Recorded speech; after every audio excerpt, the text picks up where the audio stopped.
Quick introduction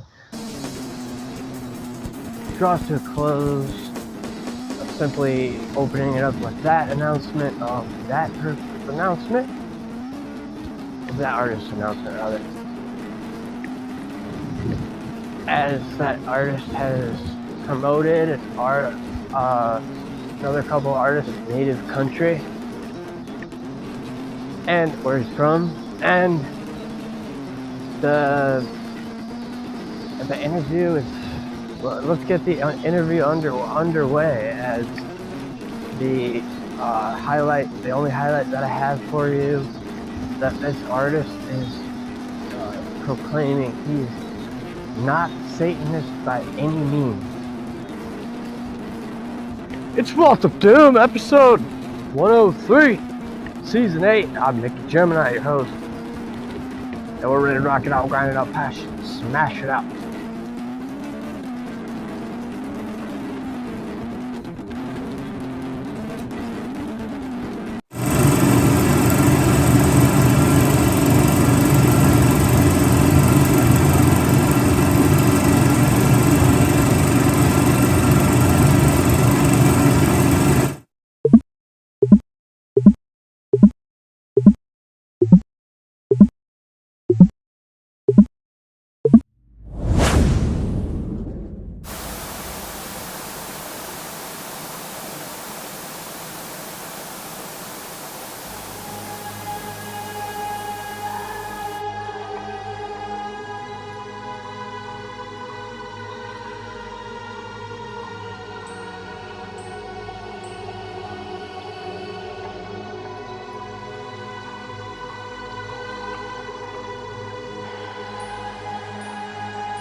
listening to the preferred track from this artist here that doesn't have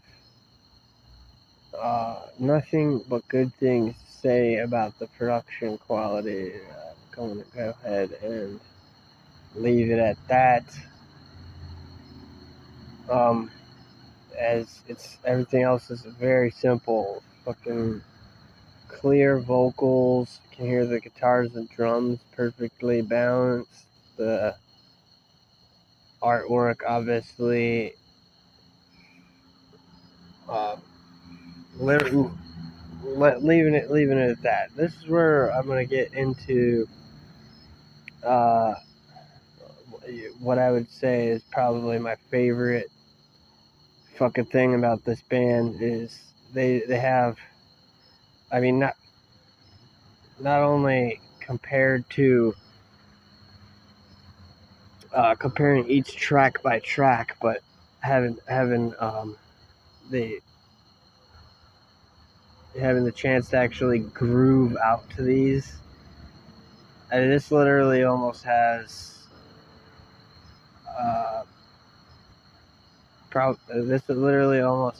like probably no. There's nothing. I'm just speculating a little bit here before the interview. But there's probably no effects added to the vocals. I mean, that's the main thing that I like the most about this that stands out is that there's no effects on the vocals. You know, it's like, could I confirm that, and then that would make me enjoy this better, or no? You know, it's like, is this something that's just not, you know, am I promoting this? Am I marketing this? What's going on exactly with this? You know, some people might have those kind of questions. I would say probably it's no effects on the vocals. I would probably say that, especially as a vocalist. I would say that as a vocalist, and then I would say, you know, asking them in a second a follow-up interview, that's probably another thing that would be, you know, just one of the things that just, if you're following me here, one of the things that fucking pisses me off about doing this is, like, there's, you know, is there no respect for any of the older crowd over here? I'm a bit older than maybe a lot of the people just starting out to get into this, but big ups on whoever is like me, wanting to be seeking people older than me or my age just starting out on this. Getting into it, listening to it, being a part of it, being around it, and then those who are participating in it and having themselves surrounded by musicians making this kind of music. What kind of music, you might ask? That's right, none other than, you guessed it, black metal. There's an interview here that I'm going to be doing. I'm just going to go ahead and announce them. It's Ymberophilia from Hungary. I'm seeking out the flag for the Hungarian flag for this band. I'm not seeking out the Hungarian flag for this band. I'm using the emoji. I'm going to use the emoji for that, and I would hope that they will not be disappointed by that or offended by that, as it can be very easily perceived that a lot of people, I'm in America, I'm in the United States of America, and a lot of people can and should be kind of walking on eggshells right now with the state of the world, the shape that the world is in. So I hope that they're not offended that I'm just going to use the Hungarian flag emoji. As the last time I actually had a band from that country on the show, I sought out a official source to give proper credits and shout outs. That would be something that I would have to say I would need the follow up. Maybe I'm feeling that way because I need to follow up from where I got the sources from and gave them the shout outs. I don't know. Anyhow, any rate, we'll get to the interview in a second here. I'm just going to do a quick couple pre-interview, a couple preparatory things here that I want to say about this band, that I want to say about their instruments. Nice job on the vocals in the extreme metal vocals category. You'll find a lot of times people are using effects. I think in this particular genre, I mean, this is just straight black metal. This isn't any other subgenre. It has no subgenres attached to it. But if it did, and it's added in there, and I was corrected by the artist, those updates go onto my X. So I want you to go to my X, follow me on X, follow me on Instagram, follow me on Threads, and we'll have some pretty deep discussions, the likes of which I will quite possibly, quite literally, do everything that needs to be done to give proper shout-outs, credits, everything like that. I want you to know that following me on X and Threads, there's specific preferences for each one. That's following me on X. We could have these discussions. Not on the show. In the way that these vocals hit me. I mean, it's just like I'm just like, hey, this is really not to be confused with any kind of subgenre, nor to be confused with any death metal. These guys are really pounding out some serious roar from that country. With it's giving it this distinct particular taste and distinct style that I say has so much more guttural in the black metal vocals. There's the black metal vocals, they're adding in the guttural, and then it's having the extreme metal vocals be taken to a whole new level, as there are how many other artists from here that you guys are into. I want you to drop that in the comments before you actually subscribe to the channel, like the videos, follow me on X, Instagram, Threads. Here we're gonna start getting into the interview, but I just want to say, like adding in these tracks here, what you just heard was the preferred track from this artist. Now, this is one man black metal Ymberophilia. Ymberophilia.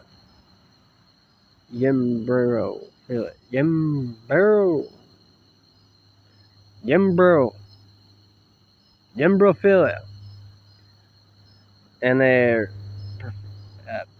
his preferred track, Összort Minden, which translates as "everyone is crazy." If I can remember correctly, I think that's what I'm going off of, what I read the translation. Though I do a lot of things professionally, sometimes I think that gives it that sort of appeal that I would like to be signature as a signature. The appeal signature appeal I would like to be known as going by. And going by consistently has its own rewards, whether I'm known for it or not. But I'm just gonna tell you right now, it's frustrating for me, as it might be for you, the viewer of here. If you hear this following up track, then know that it's the second choice of this artist. That is why his choice is what opened it, and second choice is what closed it. Second being from the album that I actually found this artist from.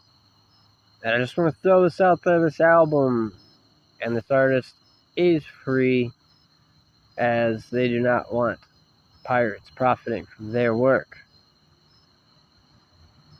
Therefore, go to the link, type in what you need to type in.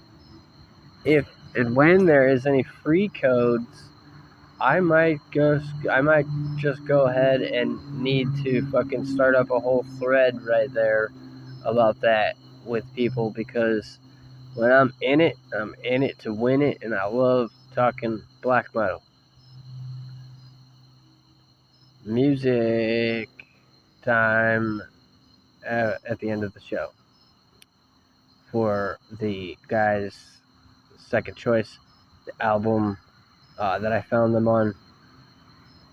Get this album, get the other single, the one that opened up. That's single, that's a split track with Gormley. And for now, I think it's time we get started into the interview. Yeah. Now, before I get started on the interview, I just want to say, being given these questions, seeing how lengthy that they are, I'm going to try to keep the side banter to a minimum. However, that's next to impossible. But well, we shall see. Here goes question number 1 on what is the track Worm referring to? Graves, as in the worms that eat corpses in the grave? Oh, I'm sorry, I missed the basic questions. Here's the basic questions. What name do you prefer to go by? He says, I don't have a creative name. My own nickname is G. No extra metal true name, just plain G. Question number 2. How do you guys come across... I missed the basic questions again. What are your influences? And this is the good stuff. My musical influences are different, he says. I went through the development too. When I got to know metal music, it was the second, or still the first, big wave of new metal. Korn, Slipknot, Mudvayne, many Hungarian bands. I was fascinated by the anger, the tempo, the sound in the music that I hadn't heard anywhere else. I always knew that I was different. I needed this. Then came the more melodic, modern Cataclysm, 6 Feet Under, then Mainstream Black, Cradle of Filth, Demi Borgir, Satyricon really sucked me in.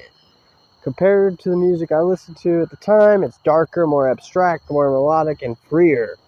I started to appreciate real black metal later, but the most melodic of them all. Of course, when I'm feeling down, raw black metal comes out. Besides that, I really like retro music, especially retro disco. I'm gonna try and say here, the most melodic of them all was what he started appreciating then. So I can't put words in this man's mouth. I definitely cannot do that. So we'll go ahead and keep trucking on along here with having that be a huge part of the interview and the influences. I mean, on my relatability, and then on my relatability is just up there, up to par, up to Q, and up to standard. But we are a bit hair splitting breed, so I might have myself indulging a little bit here on 6 Feet Under and Satyricon as a contrast. Questions after the basic is where we are going to jump. And that'll be the one that I asked earlier here. Let's go ahead and answer that. Ferreg is a metaphor. I use metaphors a lot in my lyrics. States Ymberophilia.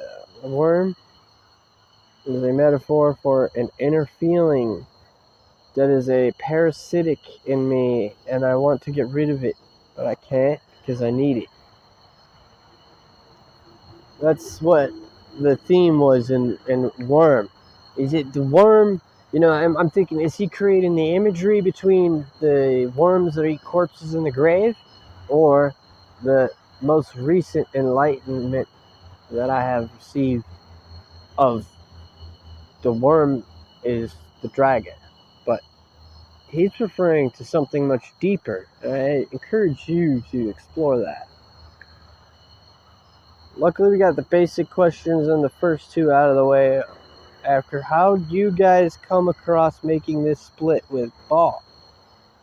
That one I didn't feel like was even, something that I'd be ready for, but here it goes. I didn't think I'd be ready to ask, but here it goes. How'd you guys make that split? He said, when I made up my mind that I would become a world-famous metal musician, smiley face emoji, don't want to miss the emojis. In fact, you won't have to worry about that, because what I'm going to do is post a screenshot on here of the interview for you to check out at the end of the show for the closing track. I started looking for people who are also one-man projects. That's when I found Gormleth and Ball. I wrote them and showed them my horrible music at the time. That's a great way to describe it. They were kind of helpful. We talked a few times afterwards. If I had any questions, I looked them up. When I made the song Összort Minden, I felt that this was different. That's why I asked Gormleth to add a synthesizer to help with the vocals. I had it turned out,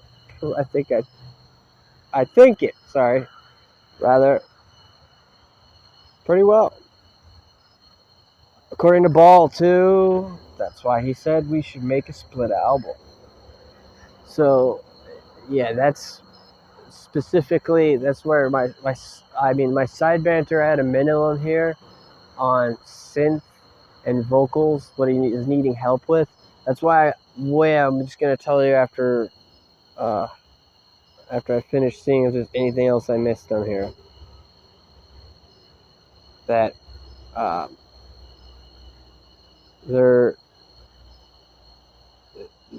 first of all, he's, doing his seeking out other one-man projects like me, and then calling his stuff horrible that's literally the standard. You have to know your shit sounds horrible until it has that feel to it, until it comes alive, until it's brought to life, like something undeniable. But yeah, they're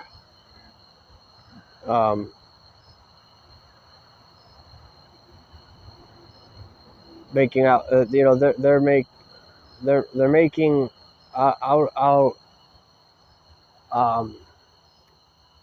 of the box, ideas more realistic when you have some help. I don't want to jump straight to number 5 until I kind of go over that one more time without laying it on too thick here. But he's seeing he needs help with synth and vocals, so he's asking Gormleth. And that whole time, as I would put this interview out and put my commentary on it out without noticing something like this, but I'm not. I'm noticing something like this and just throwing it out there. This quality is going to be dampened if I do this jumping back and forth thing and then fucking have to get a second interview from him, basically. People don't, not only do people not have that much time, it explicitly states in this guy's band description on Bandcamp that he has very little free time. I'd say, having him give me the specific detail of synth and vocals, that's something where I'm looking at this interview now and just saying, for me doing this out of enjoyment, that's one thing. And then for me doing this out of learning experience, I would hope that I would learn something from this, to have the ability to notice how concise that he is clearly being right here. He's not adding in a whole gigantic story about what was wrong with the synthesizer or the vocals, Technically, I'm really sort of selling myself short here, but not really, considering that there's only two. This is pertaining and preserving the quality of this content that you're watching or listening to or reading right now. And B, It's black metal music. We like this kind of shit.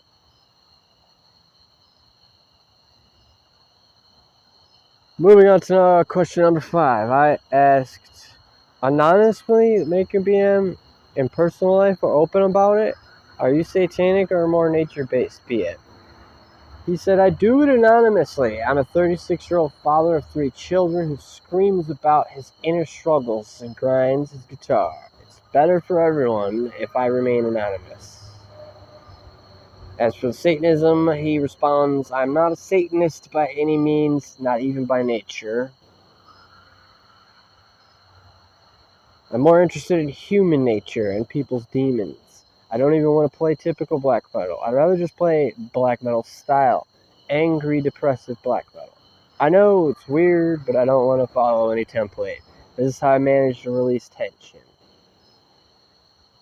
And expressing this in a way that is relatable to the previous Hungarian artist, I'm finding that I can gather my equivalency of that as someone from a different country is far different. It's going to be, I would have to be inspired right now to make a whole new episode, to make a whole episode about it. But remaining anonymous, having it be better for everyone, that is key. Should be a goal. Should be a goal for a lot of people. It should be a goal for me, but going back to what I just said, that where, I know what you're thinking. You might be thinking, maybe I'm the crazy guy who doesn't care so much about being anonymous, let alone being a bit of a goofball from time to time, because I don't want to dampen the quality or something like that. I don't know what it is. I think that's a little bit more, never going to be an episode on that. So, really going to be difficult to do an episode on different countries' coping mechanisms for psychological phenomena, especially when I want to label it like that. But here, not only do we like this kind of shit, we are the last ones to judge. So doing an episode on cultural differences and psychological phenomena is what I'm certainly inspired by after reading question number 5. But here's question number 6. How long have you been making music with this project? Metal Archive says 2014. Here's the answer. I've been publishing my music since 2024. Before that, I was just trying, but it was a more relaxed style. I didn't even think about it seriously. I meant it to be funny. The name Ymberophilia is also a joke. The titles of my first songs were Latinos because it's metal. I translated stupid things into Latin, toothache. This is a lot of courage from me because I'm very reserved. I'm still learning mixing. What goes with making music? My equipment is also pretty weak. I don't have much time for it. I have a lot of ideas. If it were up to me, I would do this every day. Dude's got this big thumbs up for me for that consistency and managing to pull out of me the mentioning of he just very little time. When he didn't say that quite here, it took me to say that. And B, and second thing, it got cheap equipment. I mean, for that quality to come out of there with that cheap equipment, I'm going to deduce from that he didn't know how to mix when he started making music when he first started. Now he does. Now he's good at it.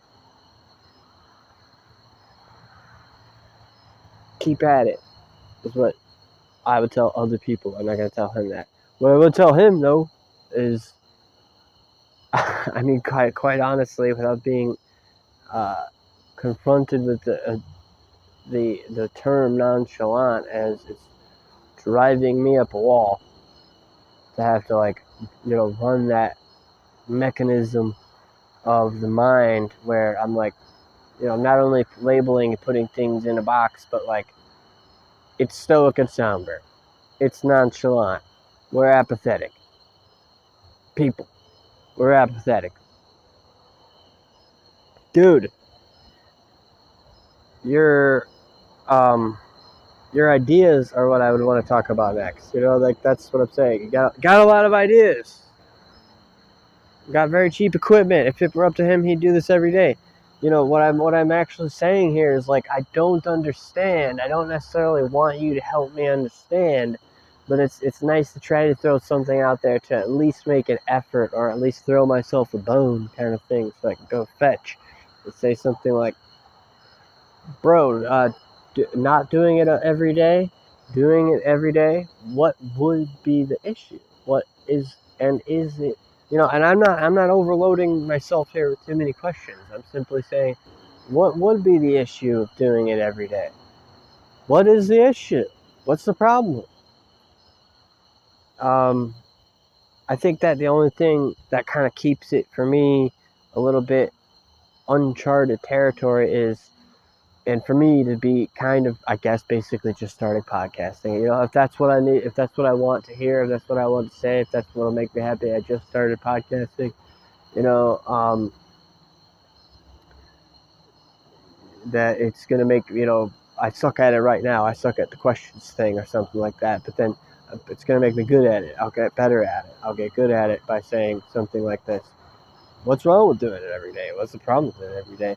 Can't you do micro sessions or things like this? But it is,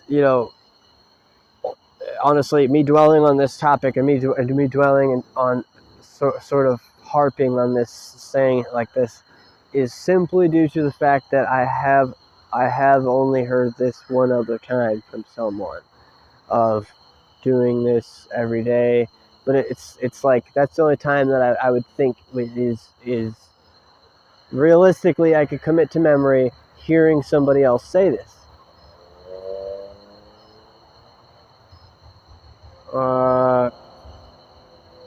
Now, others who say this, that makes me a bit uneasy, where I have to actually start kind of saying this, to asking this question of what exactly is wrong with it every day. Is this the specific thing?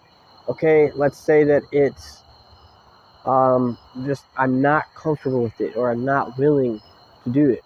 Okay, say no more. Enough said. Right? Something like that. A person like me maybe draws that out in others.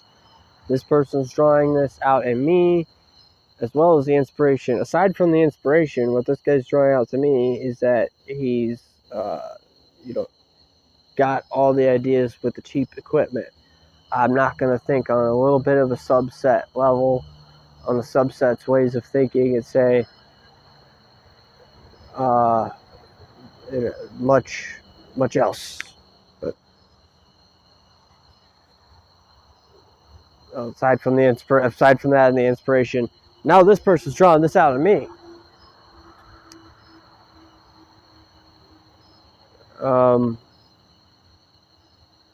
I guess self-proclaimed nonchalant. I don't know. I think that would have to be intentionally.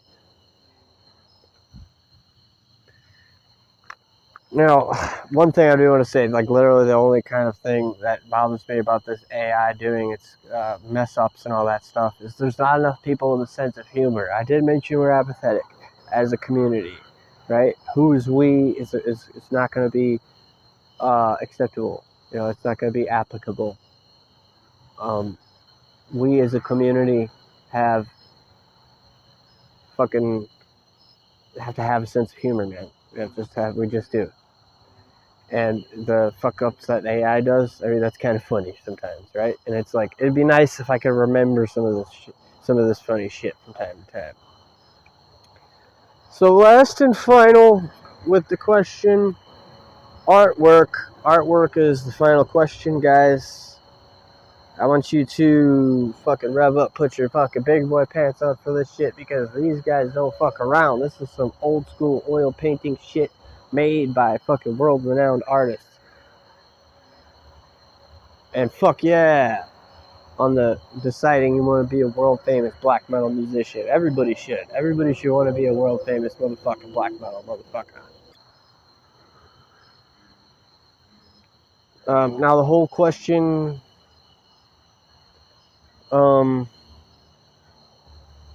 this is the longest question, the whole question here for artwork that I ended with the rainbow emoji, was you're going to get the screenshot of the answers. You're not going to get the screenshot of the questions.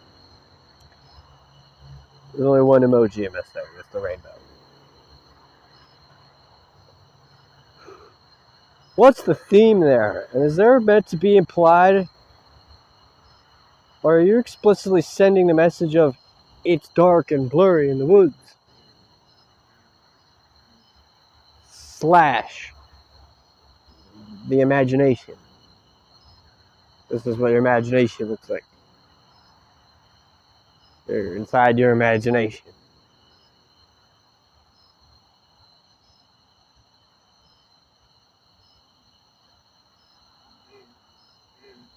The answer is, when I started publishing, I used my own photos. I filtered them until I liked them. Then I discovered AI. It's new and easier, but not necessarily better. I don't know if anyone noticed that they were all connected. Hooded faceless figure with some obstacle in front of them. Bridge, road, tunnel, stairs. Metaphor. That, nice. The cover of Elmúlás is a random photo. I was walking in a forest with my family. I wanted to photograph the trees differently. But I like this blur and the clarity in the background. Dark and light. Just like a person. It's blurry on the outside, clear on the inside, dark and light. Or vice versa. Well put, well said. Without further ado, let's get into some.